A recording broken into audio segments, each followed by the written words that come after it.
Hi, my name's Richard Parnell. I'm here to present the new head stringing machine and how to string a racket on it using best practice. First, a little bit about myself. I'm president of GRSA International. I have the highest certification, which is Grandmaster Stringer, and I've been stringing on the ATP WTA tour for the last 30 years. I've been stringing at Wimbledon for 20 years. I've done the Australian, the French, which gives a lot of experience, and it means that I can learn from the best stringers. So I'm here as a collaboration between Head and Parnell Knot to show you how to string a racket. So let's get to it.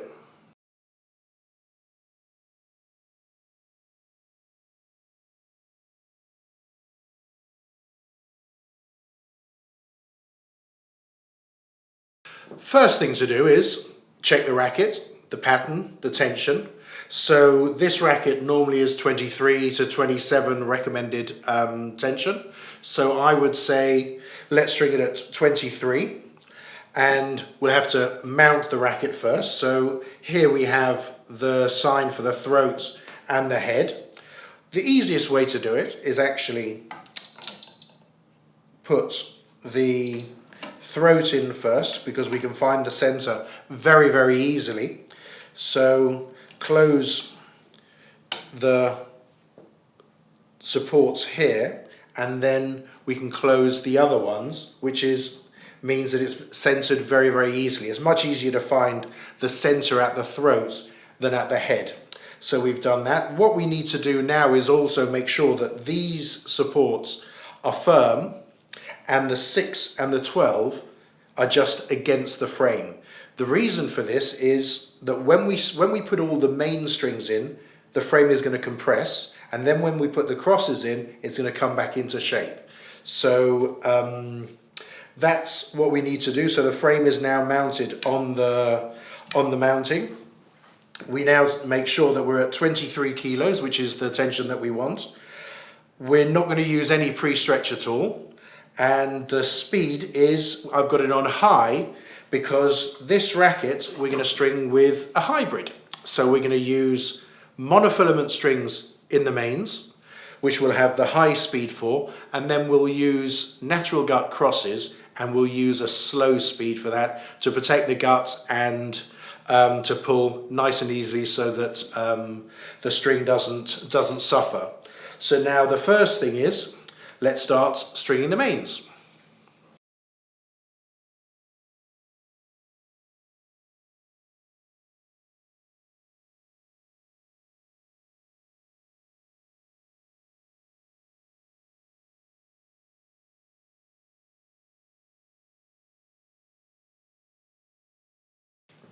Now that we have the main string, which is 6 meters, which should pretty much cover any type of racket.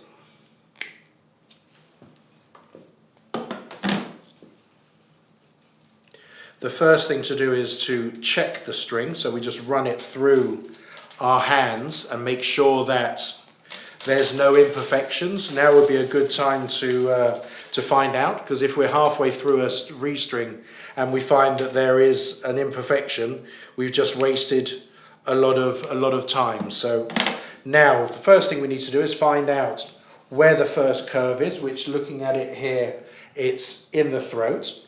So we put one and then the other, the same at the head. Put the two ends together so that when we pull it through, we know that we've got it even on either side. And the first two mains are installed, which is done very quickly. And now all we need to do is put both strings into the tension head so that we can actually place the clamp where it needs to go. Firstly, we're going to make sure that the clamp is actually adjusted to the gauge of the string so that it grips it and doesn't crush it. That one's perfect. And then what we're going to do is use a starting clamp to back it up so that if the string, when I tension it, were to slip through, I would save the string by having this clamp behind it, which would stop it moving. So now just take that off and then retension the other string.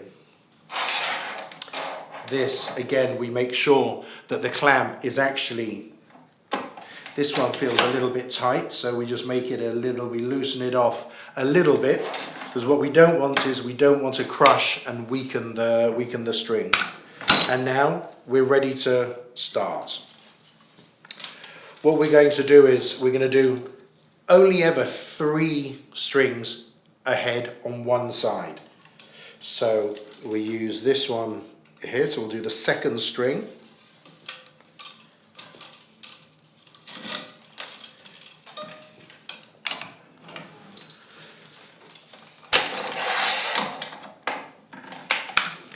We have that one, and now this will be the last one that I put on this side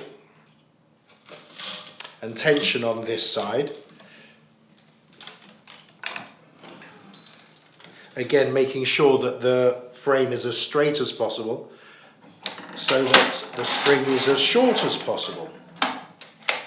There we go, we finished this side now. I'll just thread this string through so that we don't lose the end. Put this there and start tensioning on this side, which means we'll do the 3 to catch up and another 3 afterwards.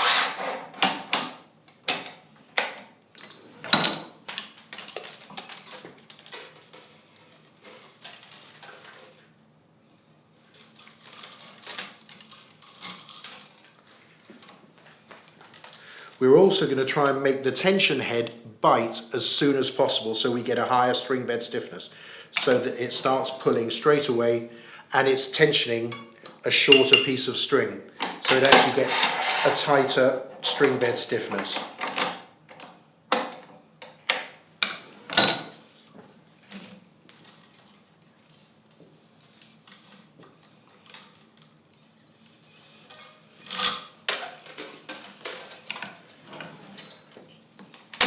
So now this is the 3rd string on this side, and now I'll do another 3,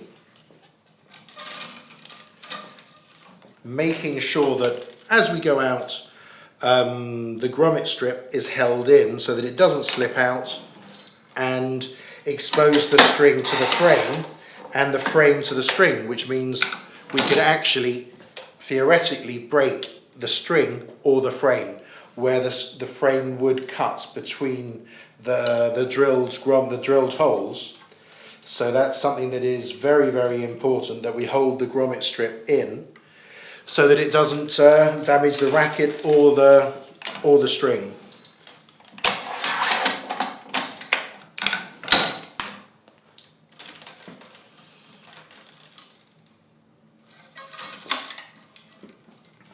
Again, same thing here, we hold the grommet strip in.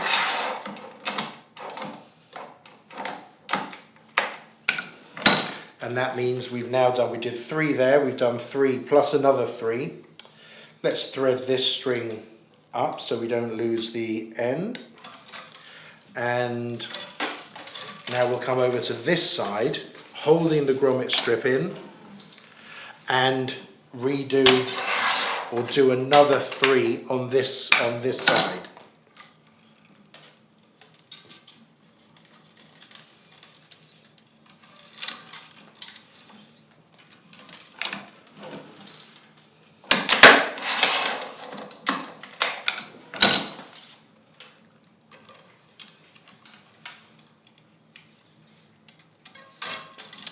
Again, we get to another grommet that could theoretically pull out, so we make sure that when it's pulling, we hold it in place. A lot of frames actually have grommets that are flared, which stop them moving out. However, if you get used to doing, you get used to actually holding it in, then you'll use it all the time and you won't have to think about changing between one and the other. You'll just do it straight away and it'll become part of your technique, and you'll never have to think about it, which is always good. And here what we're going to do is we're going to do them one by one so that the deformation on the racket is as symmetrical as possible.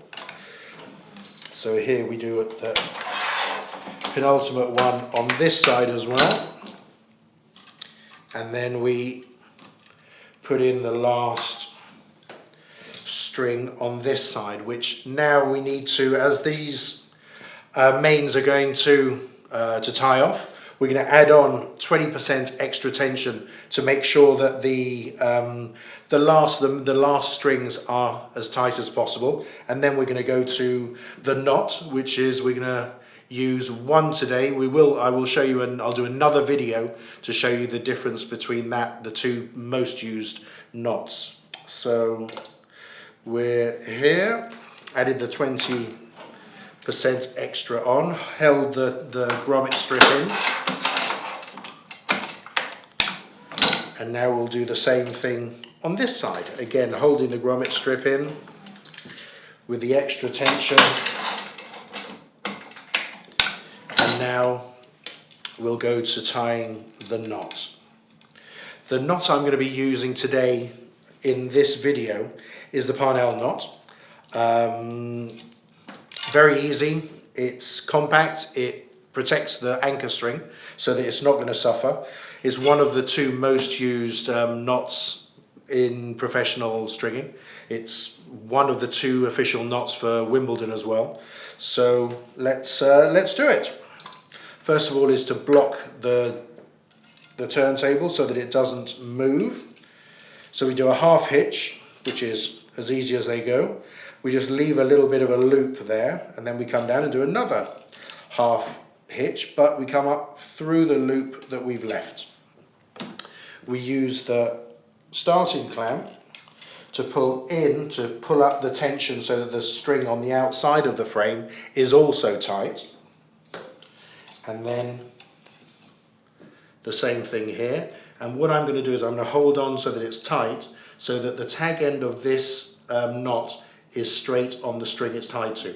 And first of all, what we do is the clamp base is always released first. So first the clamp base, then the clamp, and then we release this, which means that the knot is nice and it's cut very short, not enough that it's going to move, and it's in line with the string that it's tied on. And then I'm going to use the back of the clippers to actually flatten it out so that there's no way it can injure anyone's finger or the player's finger. We do exactly the same thing. Now we're going to do the same on this last main. We're going to tie the knot, use the Parnell again, use the break, do a half hitch, and then come back and do another half hitch and go up through the loop. Again, using the starting clamp to pull up as much tension so we lose as little tension as possible. And now again, making sure that it's as straight as possible on the string it's tied, on the anchor string. Clamp base, clamp, and cut off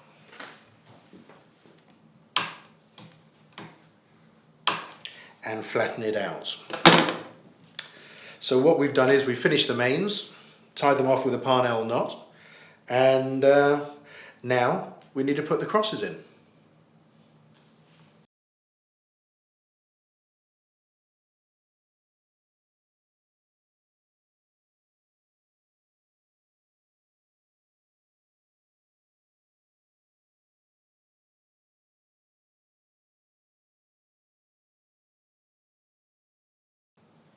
Now, we're going to start stringing the crosses. So what do we need to do? First of all, we need to decide whether we're going to use the same tension as the mains, which in this case we are. We've done the mains at 23 kilos. we're going to do the crosses at 23 kilos. However, as this is a hybrid using natural gut for the crosses, what we're going to do is we're going to change the speed of the tension head. So we're going to go from the high speed which we used for the monofilament string, and we're going to change over to the low speed for the natural gut. So first things first, as always, cut the snip and then check that the string has no abnormalities, has no imperfections. It is a natural product, so sometimes you can get little discolorations in them, that sort of thing. So by passing it through your hand, then you'll automatically feel if there's anything, and if you need to start or get another piece of gut. This gut is absolutely perfect. So let's cut a couple of points on it to make it easier to thread through the grommets. So we've decided on the tension. We've changed the tension to this tension speed down to low, and we're ready to start stringing the crosses. What I'm going to do today is I'm actually going to start on the third string down and work upwards. By doing this, what we're going to do is we're going to make the string suffer a little bit less, because by starting on the third, I'm only going to go to the second and to the first, as opposed to doing the first, passing 6 meters through and another 6 meters through. It just makes sense. You're going to wear the string less, and you're going to have fresh gut starting on the fourth. So let's just start on the third. Again, using whichever method you use to weave the crosses. There's no best way of actually weaving. It's whichever one you're the most comfortable with. What I would suggest is learn how to do two different weaving methods, and one which will work better in one situation and another in another. So that would be good. Here, as you can see, I'm actually using two different methods, but we'll see that as I'm actually stringing down the racket. And now I'm up to the top cross. So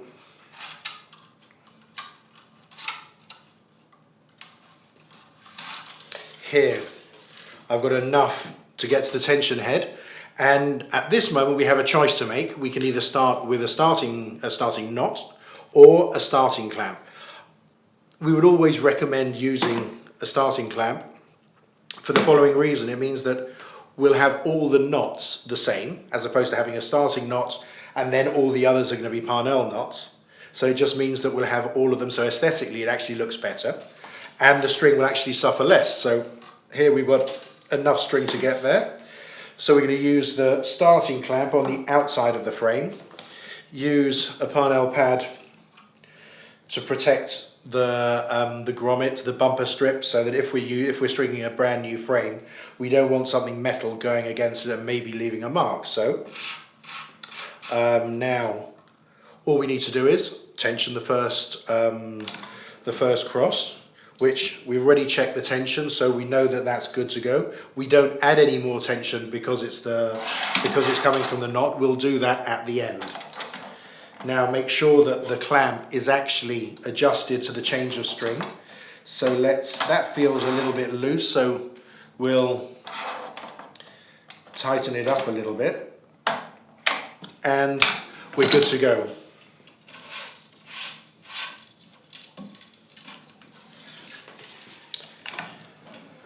Now on this, I'm going to make sure that the string is as straight as possible, so that afterwards I have to move it as little as possible, and I'll keep a higher string bed stiffness.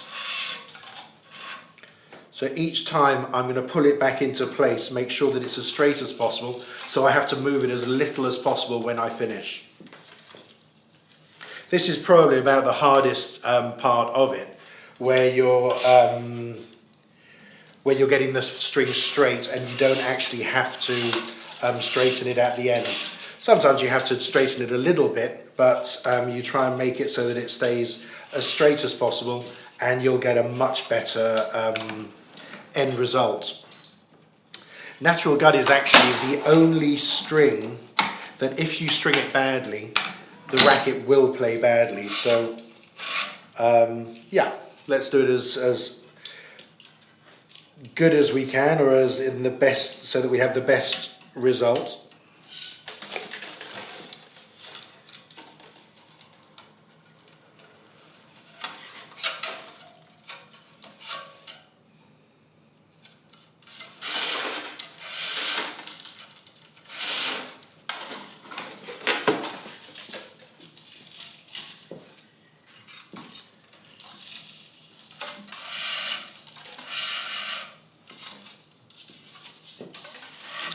Natural gut actually likes to twist a certain way, so if we let it twist the way it wants to twist and we follow the gut as opposed to making the gut follow the way we want it to go, we'll get a much better result out of it.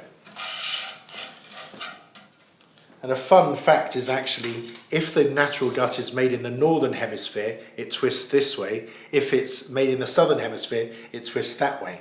So the same way that water goes down the plug hole, where if you're in the northern hemisphere it goes one way, clockwise, and if it's in the southern hemisphere it goes the other way. Well, natural gut is twisted the same way. Just a little bit of useless information there.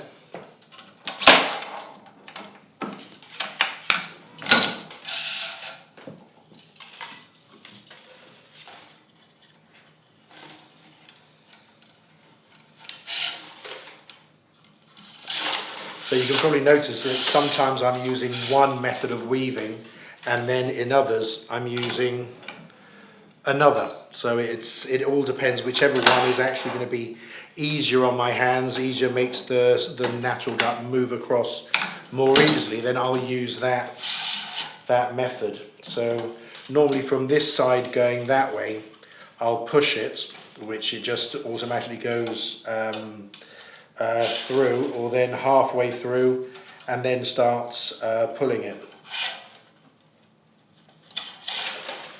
As I said, there's no best way, it's whichever one is the easiest for you, and the easiest with whichever racket you're stringing, and whichever string you're using, whichever pattern it is, then use whichever one is actually the easiest.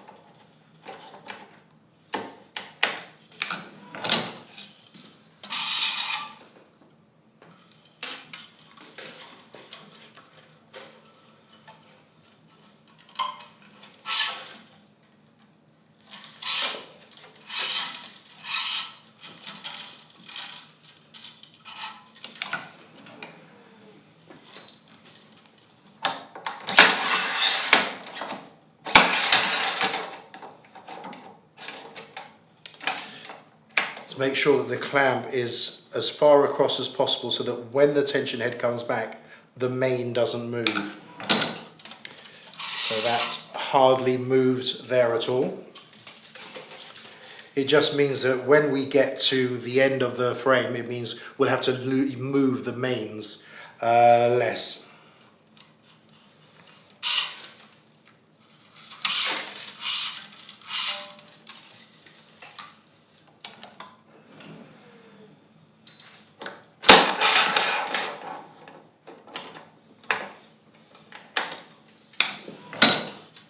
Again, always placing the clamp on the string as gently as possible, so that we protect the string, the frame and the machine as much as possible.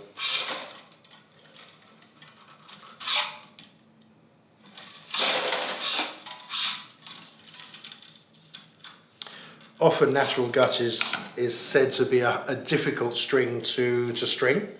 As you can see here, it's not really difficult. It just means you have to know what you're doing with it, and just follow the way it wants to twist. If you let it twist the way it wants to go, then they'll be able to do a decent job with natural gut.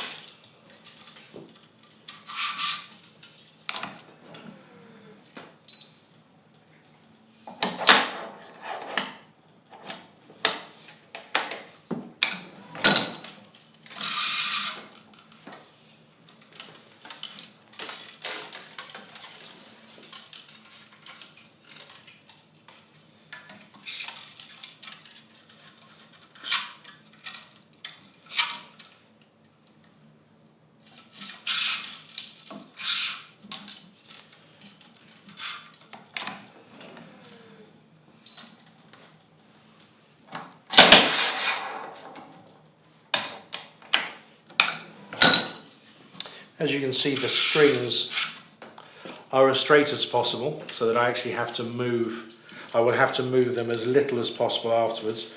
Once I've done this cross string, I'll then measure and cut off the excess so I don't have as much string being passed through, which will be quicker and save on the wear of the string as well.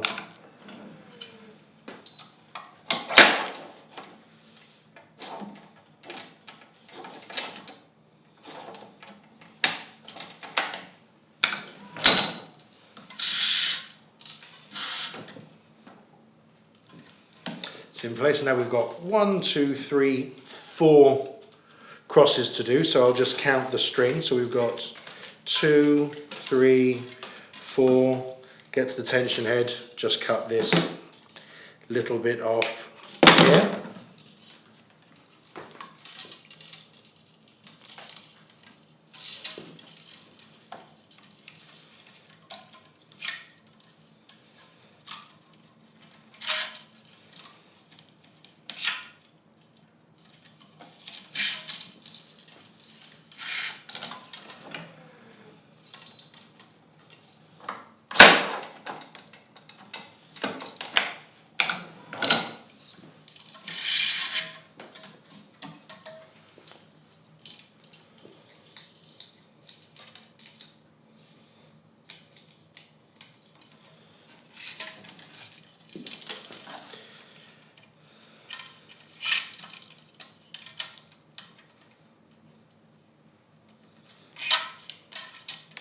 This is where we're actually getting down to the tightest part, or the tightest part of the pattern, which makes it more difficult to weave. So this will be the last string that I string one ahead, and now I'll do them one by one and change the technique slightly.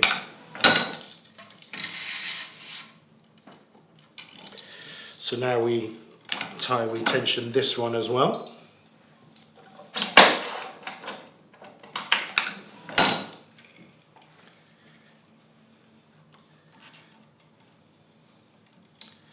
Make sure whether we're coming over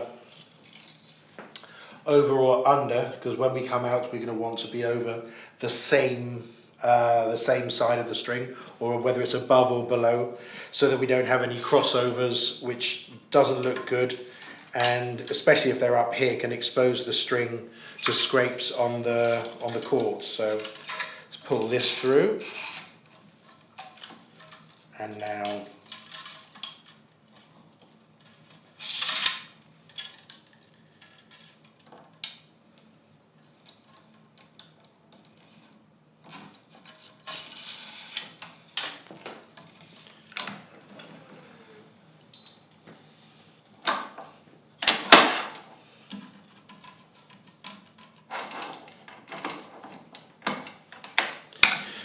put in the last cross.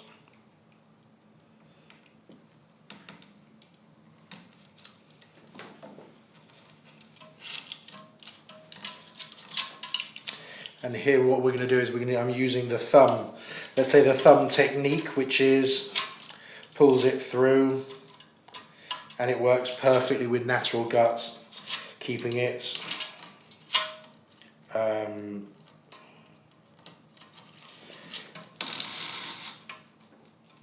clean and managing to get the string in without any twisting.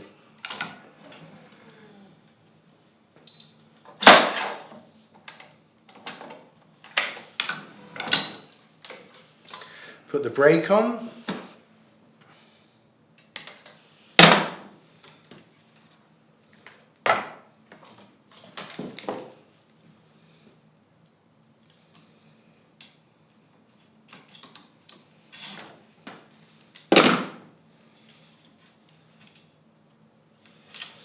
And here tie another Parnell knot, and I'm going to tie it on the natural gut. So we have monofilament on monofilament, natural gut on natural gut.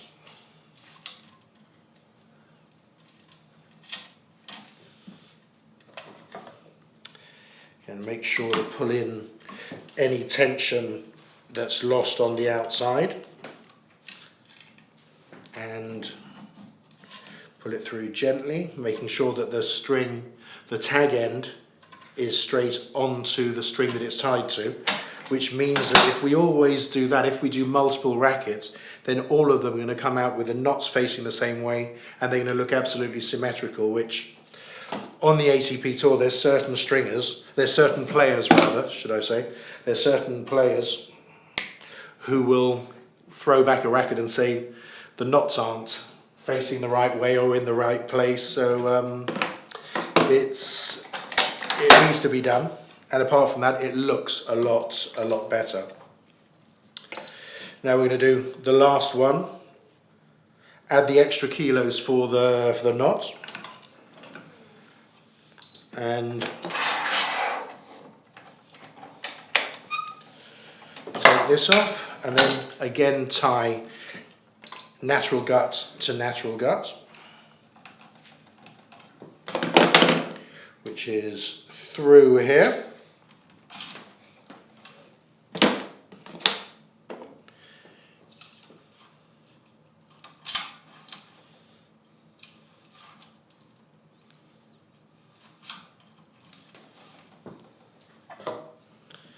And now we just, again, tensioning it. As it's natural gut, we don't want to pull it too tightly. We don't want to snap it. So we're using the right knot. You don't have to pull that hard. So I could theoretically do this just with my hands. So now hold on to it, release the clamp base, then the clamp, and cut the end of the natural gut. You'll notice with this I don't actually have to flatten the tag end out, the string out, because it's natural gut, so it tends not to be sharp. Now we've filled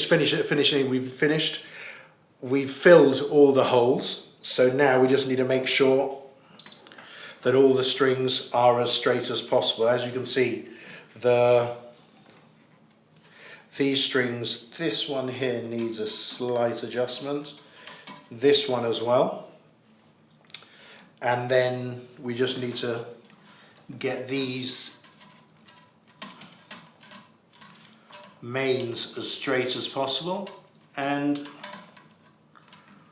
we're good to go.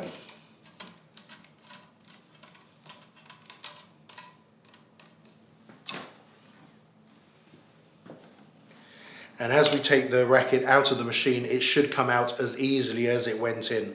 So I've released there, here exactly the same, which means that the frame is still in the same shape that it was when it went in. Otherwise it would have been difficult to take out of the machine. So there you go, that is one racket strung at 23 kilos with a monofilament mains and natural gut crosses.